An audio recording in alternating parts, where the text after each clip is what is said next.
Today on V8 Extra, he's the next big thing in racing from New Zealand. Kiwi sensation 21-year-old Shane van Gisbergen joins us from SP Tools Racing to discuss his relentless march to the top. We'll preview next week's Clipsal 500 in Adelaide. And Mark Larkham steps us through the importance of aerodynamics in V8 supercar racing. All that and more today on V8 Extra.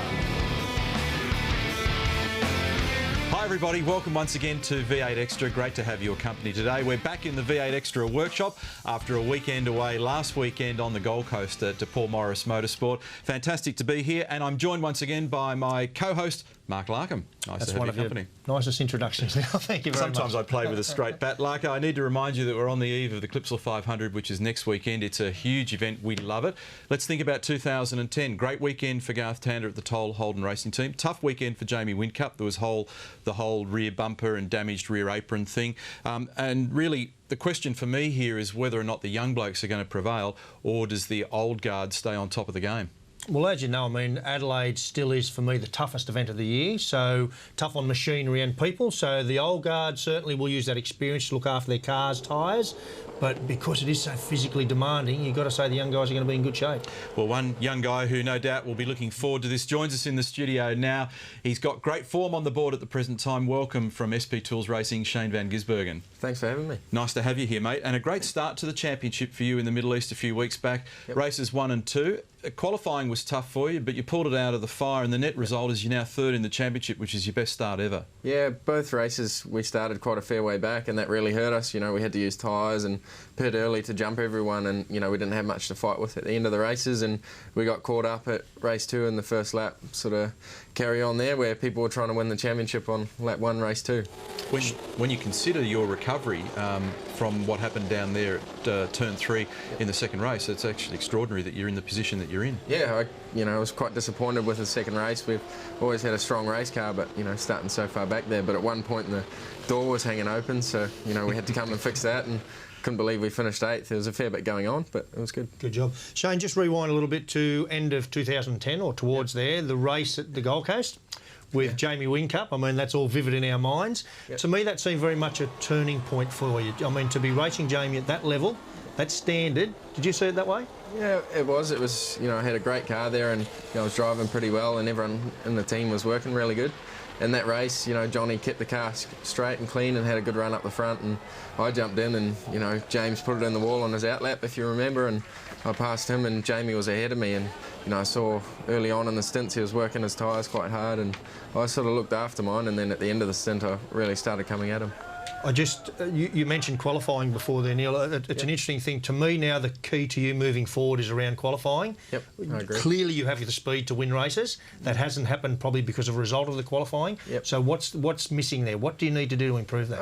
I think our race setups are quite different compared to our qualifying one, and you know, when you got one lap on the soft tyres to nail your lap, it's quite hard to do that. But you know, my teammates, they did a pretty good job, and you know, it's the first time they've both beaten me, so I think that's good in some ways. I need to lift my game there. But, you know, really to be outside the 10 both days was not good enough. Mm-hmm. On the subject of the soft tyre, what's your opinion? And most of the drivers that we've spoken to are very in favour of it. Clearly there's a lot more grip. We didn't quite get the speed out of them in Abu Dhabi that we thought we might have. Yeah. What was your thought? There was a lot of corners there, so I thought the time gain would have been a lot more. But racing-wise, it's really good. You can push hard and make time, or you can save them and come back at the end of a stint. So there's a lot of ways you can approach it, but generally there's been a lot more passing, and it's pretty exciting. We're looking forward to having a great chat with Shane van Gisbergen, our special guest today on V8 Extra. As we go to the break, though, let's roll the clock back and have a look at this young bloke when he first arrived in the series at Oran Park way back in 2007. Shane van Gisbergen for Team Kiwi in position 19. The Stone Brothers Racing prepared Ford Falcon, Team Kiwi licence and livery, and an 18-year-old at the helm from Auckland doing a pretty fair job. This will be the first time that Shane van Gisbergen finds himself on a race podium. Kelly still gnawing away on the back of Van Gisbergen, cannot find a way. A top 3 finish for the youngster. Well done, P2. And listen to them go off at Stone Brothers Racing. Fantastic images from Sandown 2008 of Shane van Gisbergen there having a battle with Todd Kelly. Had a great weekend there, Shane. Now, Larko's been rattling around in the cupboards at Stone Brothers Racing. He's got a good relationship with Ross and Jimmy. You never know what he can find. Larko, what have you got here? Well, it's quite amazing. When you look back into your history, Shane, I found bits and pieces, mate. We found you've done some Formula V, great junior category. Formula Ford, big fan of that one. Toyota Racing Series, which is big in New Zealand and very successful over there. But the one that really gets me, quad bikes. So do you think all these different disciplines have actually contributed to what I call as a quite unique, I don't know, you've got this uncanny feel for the race car? I think, yeah, altogether, I raced quad bikes from when I was 8 to about 17, just when I started with Team Kiwi, so I raced them quite late into it. But, yeah, I think all put together, there's a few different aspects of skills you pick up, and maybe you can read the track and the conditions a bit better. But I just want, sorry mate, and looking one of those bits of vision there through the water. Now clearly, if I look under the desk here, I can see you got webs between your toes. Well, the track was getting a bit dry, so I was keeping it wet. It's an asset, and it's an extremely valuable asset of yours, is your ability in the wet. When did you identify where does that come from? Because you've got something else under the desk there that might contribute to it. I don't know, but you are very, very good in the wet, and that's not easy to do. It takes a bit of bravery. Yeah, I think so. My second race in the Formula V was wet, and that was my first race winning cars. So, very early on I was, but in go-karts I was the club lawnmower. Every race it rained I was off. But, for some reason it seemed to always work out. You obviously learnt where the certainly got an amazing pedigree. Time now for Big Pond Sport email. We've got one here from Darren, as you can see. G'day, guys. Now, with the V8 supercars rev limited to 7,500 revs, why not bump up that number and get it up to an even 8,000? And that way the cars would comfortably hit 300 kilometres an hour at Bathurst. Well, there's a reason for it, Darren. Is there not, Larko? You're a team owner. You know what these bills are like. No, I do, and there's a good reason for it. I mean, back in the bad old days, we used to use 8.5 and 9,000 RPM, and the top end of these engines, the valves, the valve springs, very vulnerable, very, very vulnerable, very expensive. So it's one of the great rules in our sport that's been a big success. Bring them down to 7,500, everyone's the same, and the engines stay together a lot longer. Typically about 3,000 Ks. And then he's got more money left over to buy gifts for his good friends.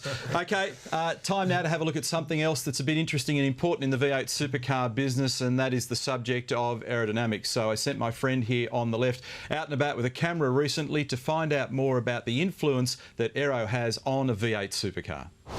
I get asked a lot of questions and a lot of email about V8 supercar aerodynamics, so let's give you the definitive lesson. Firstly, let's understand the concept of aerodynamics. If I draw like an aeroplane wing, which looks sort of something like that, when the air comes along towards the front of the wing, it splits. Some of the air goes around the top of the wing like that, and air underneath the wing, sort of like that, and it rejoins at the back.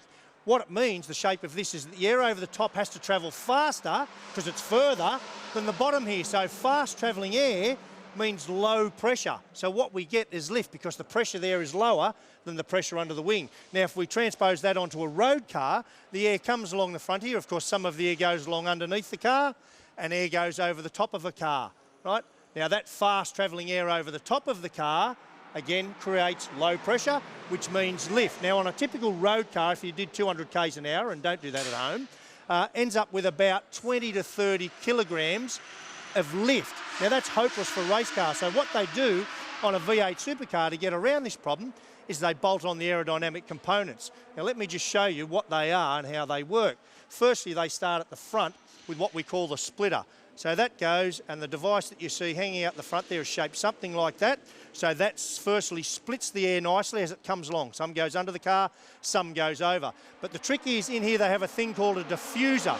There's a panel inside there angled like that. So this air that comes underneath actually shoots up there and it opens up into a big gap. So by the air going in there and opening up into the gap, it makes this air go even faster under here as it drags it through there. That creates low pressure under there, fast moving air, and downforce. They then put side skirts on the car like this to get the car down lower so the air flows nicely on there. They usually have a nice little cutout just here that drags air out from under the bonnet and under behind the wheels, that drags this air faster along under here, creates more downforce. We then go along the side of the car, they get to the back of the car. There is another diffuser that works exactly the same as this one down here that creates a little bit of downforce air.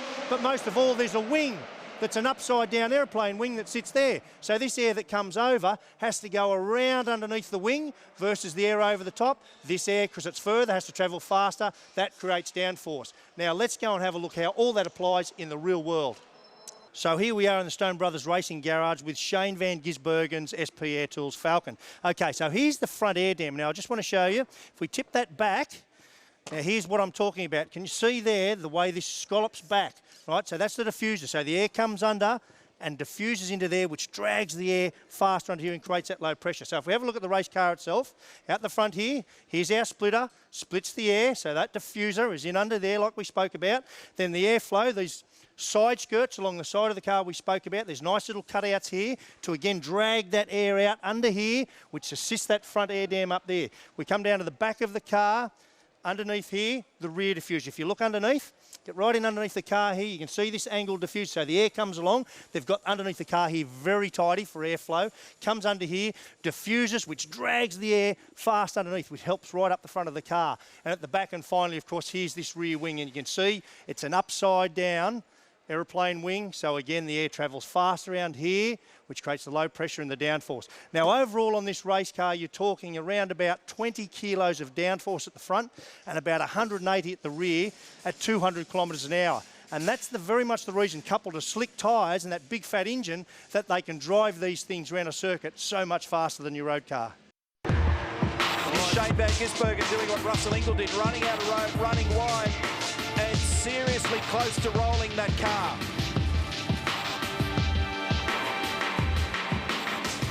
V8 Extra is the program, and our special guest is Shane Van Gisbergen from SP Tools Racing. Mark Larkham co-hosting with me today. And Shane, steady progress in your V8 supercar career that's been relatively short, although you have done 50 events now, which that milestone was passed when we were in Abu Dhabi. But when I look at it, 15th in 2008, 12th in 2009, big jump forward last year to 6th. Yep. The march is heading in the right direction. Things look good. Oh, for sure. I think it's just a few things, combination, but you know, you just got to keep learning from your mistakes. And you know, in 2009, I had a change of engineer with Paul Forgy, who used to be with Marcus, and things improved from there. We had some pretty cool car developments and things started taking off, and then last year we kept improving on top of that. If I could just follow up with a question there on that, because you've got terrific personal support from the team owners, both Ross and Jim Stone. They've believed in you from day one. They were the ones that yanked you out of New Zealand in the junior categories. And I listened to you and Paul working on the radio. He's a great calming influence. I mean, you're a young tearaway.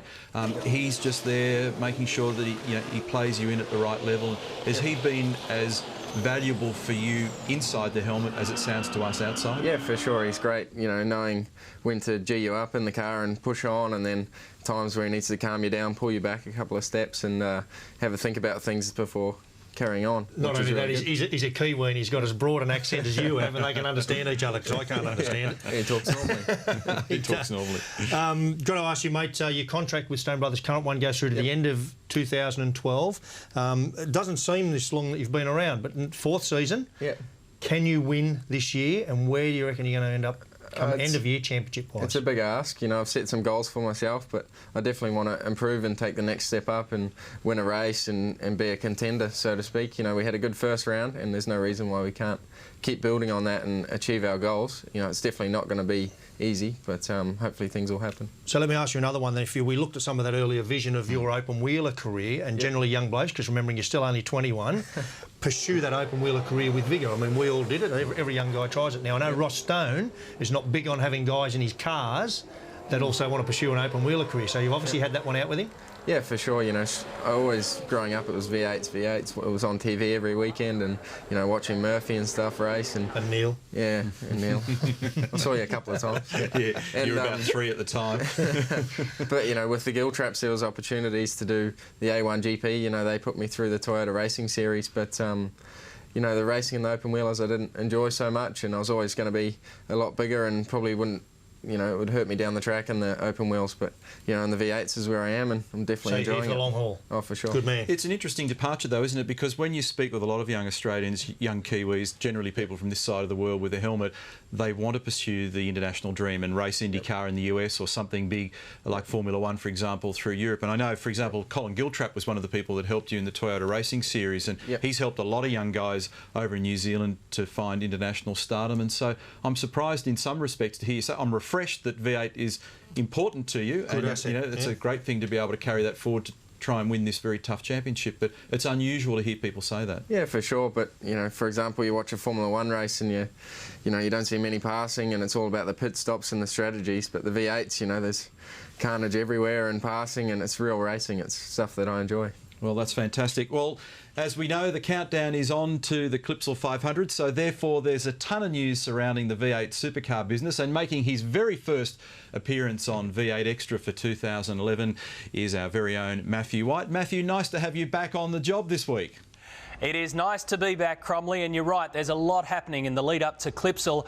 First up, a switch from Holden to Ford for Tony D'Alberto. Now, Tony unveiled his new ride at the start of this week, so there are now 12 Fords and 16 Holdens in the V8 field. Frosty is a dad. Congratulations to Mark Winterbottom and his beautiful wife Renee, who welcomed their first son Oliver into the world last week. In Enduro news, SBR has signed up David Brabham, John McIntyre and Daniel Gaunt. FPR welcomed back Stevie Richards and Luke Yulden, and Gulf Western have again signed up Nathan Pretty. And also the V8s are getting behind the Christchurch earthquake appeal. $5 from each pre-booked ticket for the ITM 400 in Hamilton will go straight to the relief fund. And that's all the news for Big Pond Sport. We'll be back after this on V8 Extra.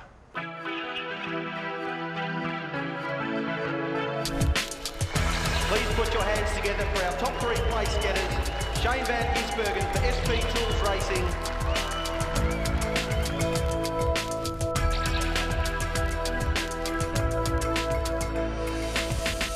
The greatest show on wheels is heading to New Zealand.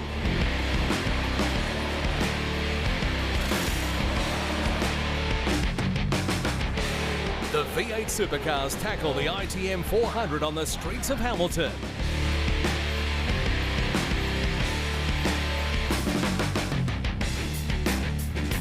It's a rock and race Trans-Tasman Challenge with Van Gisbergen, Coulthard and Murphy defending the local honour.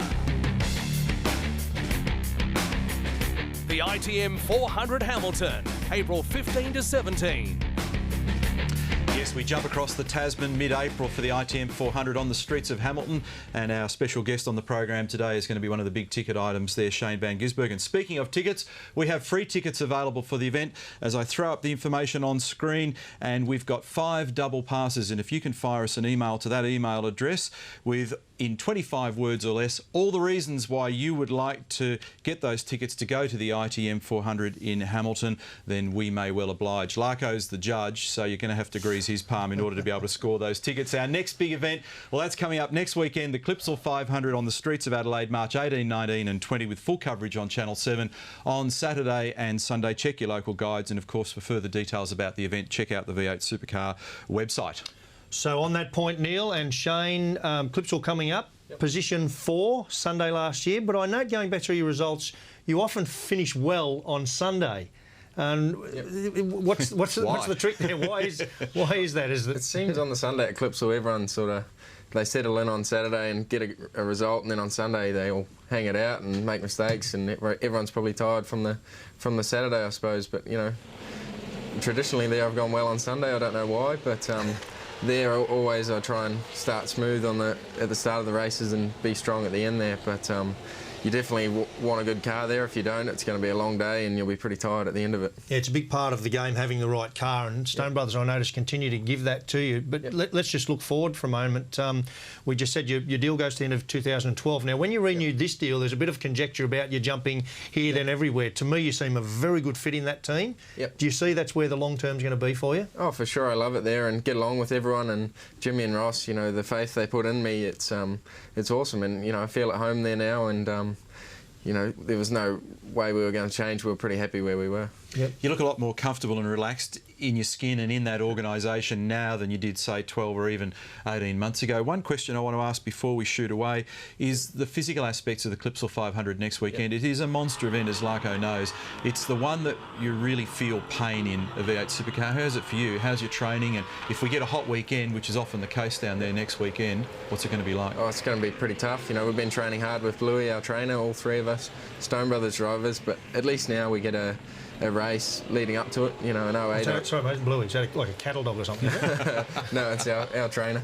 I don't even know his real name, actually. It's just Bluey. Yeah, So yeah. what does he do? What does he put you through? We train at Michael Trimble's house. He's got a massive driveway, and we run every morning. Then we do weights or pull sessions and agility stuff. We do quite a bit of stuff, and sometimes I go running with a hoodie on, but that's no fun. And You look like a bank robber on the way to the next job. Get a few weird looks on the Gold Coast doing that, but yeah, you definitely need to do it there because it's quite a tough race. Well, congratulations on all your achievements so far. 50 fabulous events in V8 supercar racing. Good luck next weekend. Thank you. Cheers. Thanks, Shane, and thanks for dropping in today. And thanks, Larko. We look forward to seeing you next weekend in Adelaide as well. Thanks, mate. It's certainly going to be a big one. We're looking forward to it. Well, our next V8 Extra, that's the Saturday after the Clipsal 500, Saturday, March the 26th at midday. But check your local guides. A day in the life of Mark Winterbottom, Ford Performance Racing. This is a great one for Ford fans. We'll be tracking everything he does on the Saturday at Clipsal. Going to be a ripping show. We had a great reaction to the shows last year that we did like this for both Jamie Whincup and James Courtney. For now, on behalf of the entire V8 Extra team, thanks for watching today. We'll look forward to having your company next weekend for the Clipsal 500. Bye for now.